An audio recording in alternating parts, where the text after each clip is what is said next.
Hi, welcome back to another writer's interview with Lacuna Learning. I'm Eileen Zhao. This is Professor Zhang. Professor Zhang, do you want to introduce yourself a little bit? Hello, my name is Zhang Xin. I'm from Shanghai, China. I work as a associate professor at a university in Shanghai called East China Normal University. Right now, I'm in Bonn, Germany, as a fellow with a international affair research institute called the Academy of International Affairs, North Rhine, North Rhine and the Westphalia. Yep. And I do research on politics, international affairs, and with some regional focus on Russia and the Eurasia region. Yep. Yeah, so additionally, his Professor Zhang's academic and policy researches have appeared in multiple languages in review of international political economy, geopolitics, Russian global affairs, etc. He has written commission policy reports for Ministry of Foreign Affairs of China, China Development Bank, and Valdai Club. And yeah. Cool. Professor Chang also runs a column on Russian politics, international affairs in the paper, which is a news media in Shanghai. Uh, Great. So I guess so. Like my first question would be, uh, what first compelled you to take an interest in studying political science, and how far into your political science education or career did like writing emerge as a part of that study? I was an econ major in college, actually, and I liked the subject of economy. But the way economics was taught to us, at least when I was college at that time in Shanghai, turned out to be not exciting to me, and not was not very convincing to me to a large extent. So I was wondering what should I do further. I had still had a plan and ambition to do a PhD, but economics was no longer my major interest. And some of my close friends recommended that you might try some other social science disciplines. And so he recommended actually political science. And I took over some political science books and found actually it's quite appealing to me. So when I applied for graduate school in the US, I decided to try political science with focus on a study on the interaction between politics and economy. And that's how I started my PhD training and now research and teaching career related to this field. And in terms of writing, I might not be a good example on that particular regard. I don't think, and now I actually regret I didn't pay enough attention to writing early on in my college and later graduate school life. I should have done that much earlier. I didn't really seriously um, focus on writing and also put serious attention to writing until almost the end of my PhD time in UCLA. I started to pay serious attention at the time because I started to realize I have to live on that. I have to, that's that's the way you make a living. And when you're still in graduate school, sometimes I still didn't realize that. There's always a next exam, next something. But now finally we're on the close to go into the job market, and you need to really use your paper to convince others your research, right? And also in terms of teaching, also writing is a essential part of being a good teacher too. So I probably was not again not a good example on that. Quite late to realize the importance of writing, to be also the importance of being a good writer. Was beginning to like write papers like seriously a large adjustment for you? Yes, to some extent was partly because at the time I was studying in the U.S.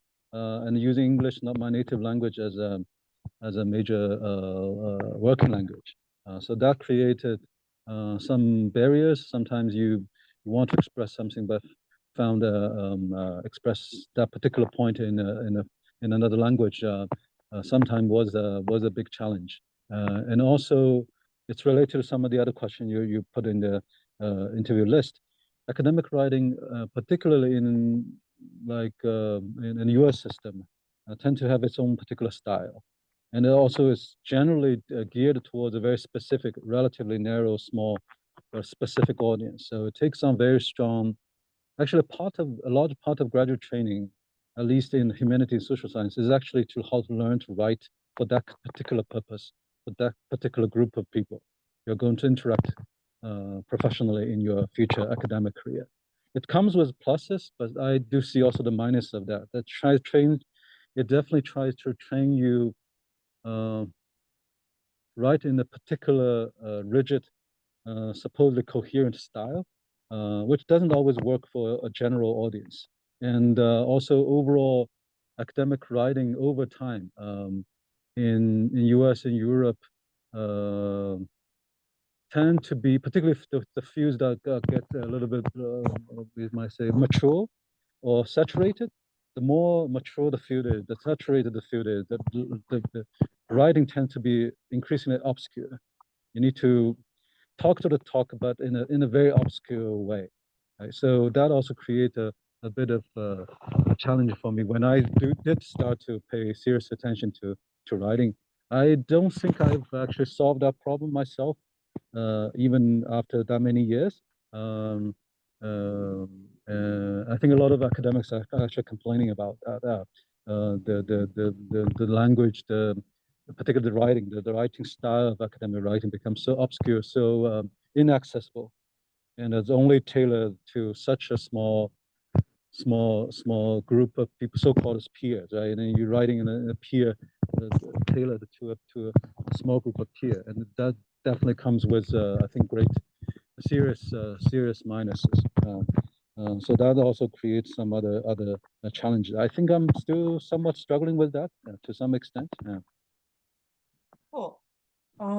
Yeah, so because like you've been a faculty of universities in the United States, Mhm, China, mhm, and mhm. Russia, and you've Mm, taught both undergraduate and graduate students. yes. Like given that experience, and also I guess your own experience, is there anything that you think that students should prepare for when they are starting to write academic papers? And are there any common issues that you've Mhm, noticed?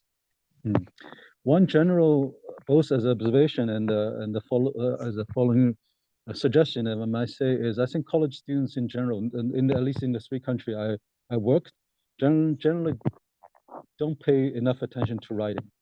There seems to be a assumption for many of the college students that once you're in college, you're already a qualified writer, and that unfortunately in most cases not the reality.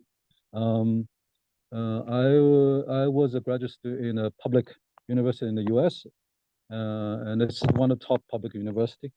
But when I started to TA and later taught my own independent course, I was really struck, I may say, appalled by how terrible most students write. They're good, very good paper. They're good, very good writers among the students. But the average quality of writing, college essay writing, at least in the institution I worked with at that time, was really, really low.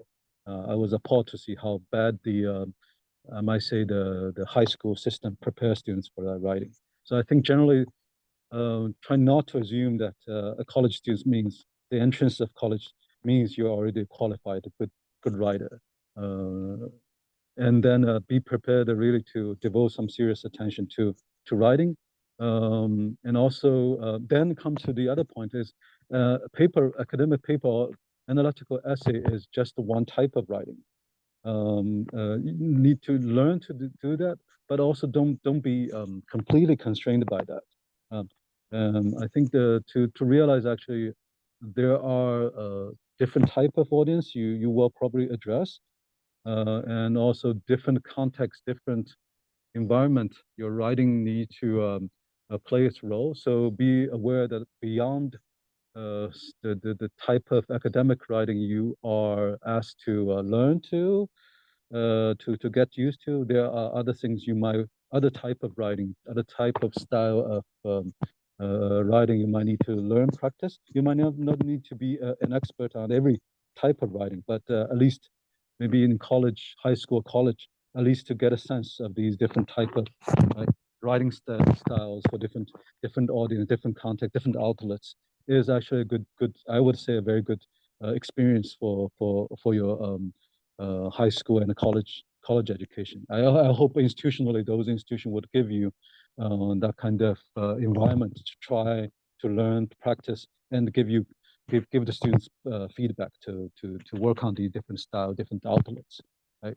But I think have some basic idea of the necessity of doing that kind of practices might be also helpful.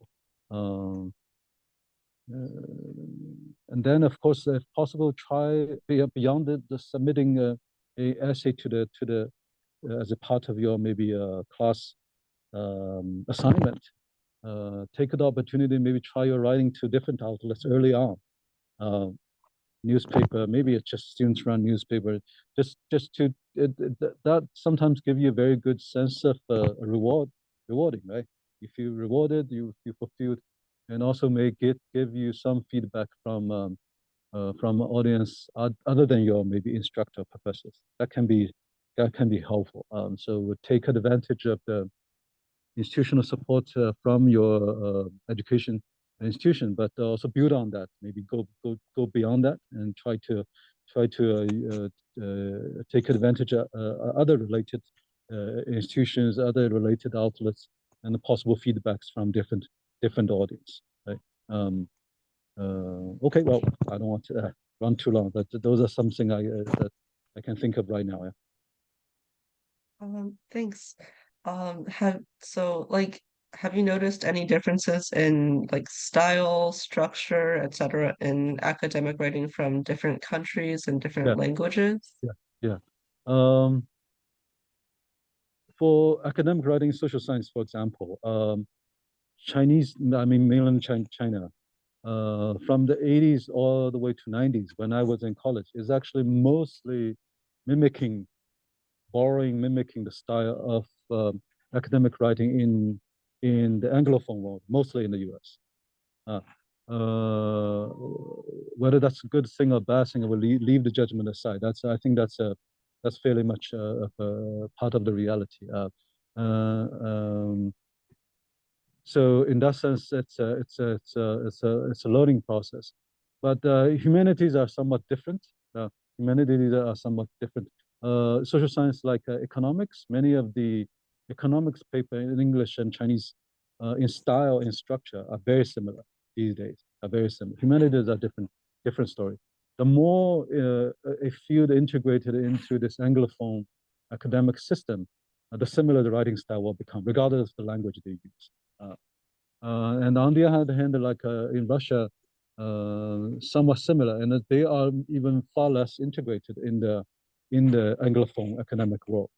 There was even stronger resistance of such integration. So overall, you will see a quite different way to even making argument, and then also the language style, because the dominant approach in U.S. social sciences since the 70s are the mainstream ones are positivism, and in economics, political science, you have this idea of hypothesis and hypothesis testing. So you would structure paper in that way, right? So a lot of social science, if you buy that that's the right way to do research, then you would follow the same structure of a paper. But for those who do not completely buy that, they will structure their academic paper in very different ways. Um, so sometimes I read some Russian academic paper. It appeared to be quite difficult for me to follow because I'm somewhat used to the kind of academic argumentation, the style, logic, deduction you will see academic paper. But among my Russian colleagues, many of them do not like that, and they tend to keep the way they feel more comfortable. So their academic paper more like uh, they would spend more time on like conceptual deliberation on concepts, a lot of social science paper. Um, so more like we would sometimes call a philosophical deliberation. So sometimes it can be difficult for me to follow the way they make their point. I do so. Go back to a general question. Yes, there are indeed difference among you might say national system of academic writing, but even within them, I think it also matters for the specific field. Uh, as I mentioned to you, right, economics in China, in large part of Russian economic professional economics writing, are actually quite similar to each other. They more or less follow and mimic the way of Anglophone economics paper, but that's much less so for some other social science discipline and humanity. Humanity will be very, very different. Humanity, you will see the post-national disciplinary difference across national boundaries, across disciplinary boundaries, even more in a more visible, dramatic way. Yes. So to your question, yes. Do you think that these differences are like can be seen in like a much stronger degree or like it's the Mm. same or like a bigger degree when you're teaching students of those countries? And have you ever had to adjust your teaching style to fit a specific nationality of students? Yes, I do. I think of course, the students are into the disciplinary boundary, within their disciplinary boundary, within their national boundary, right? So those differences definitely have a certain influence. Now, I teach mostly international relations field. I taught in Russia, and for that particular school of scholars, they are not very much resistant to the kind of polity of social science writing that's very prevalent in the U.S. IR field. Um, what they tend to be, the professors and instructor, they tend to excel by themselves, and then they try to actually teach their students is I would say, a mix, somewhat in between academic writing and a journalism, journalism. And a lot of them are in the Anglophone world would be qualified mostly as as an analytical essay targeting a much larger general public. Their titles would be more eye-catching, like like a newspaper, newspaper piece, and they pay a lot of more attention of the writing in an engaging and interesting way for broader um, uh, audience, but a somewhat educated, educated audience. Right? So this is a uh, more like an analytical essay in journalism on international affairs.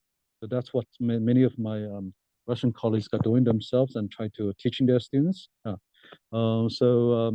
If when I work in that field, I also take that fact into consideration when I judge students' work, and also tend to tailor to that particular condition. I wouldn't pay too much attention, like what is your theory, how do you prove or disprove something, right? And do not emphasize you need to put up a hypothesis at the beginning and then like structure this testing, hypothesis testing. I would definitely downplay that. Right? So that's one, just to tell you one example. And also, I would probably appreciate a little bit more of coming up with an interesting title and coming up with a opening up your essay with an interesting story. I would have, in that context, I would appreciate more, give the students actually some maybe more credit on that. Right? I start your essay or paper with engaging story. Then I would appreciate that more in that kind of context. Yeah.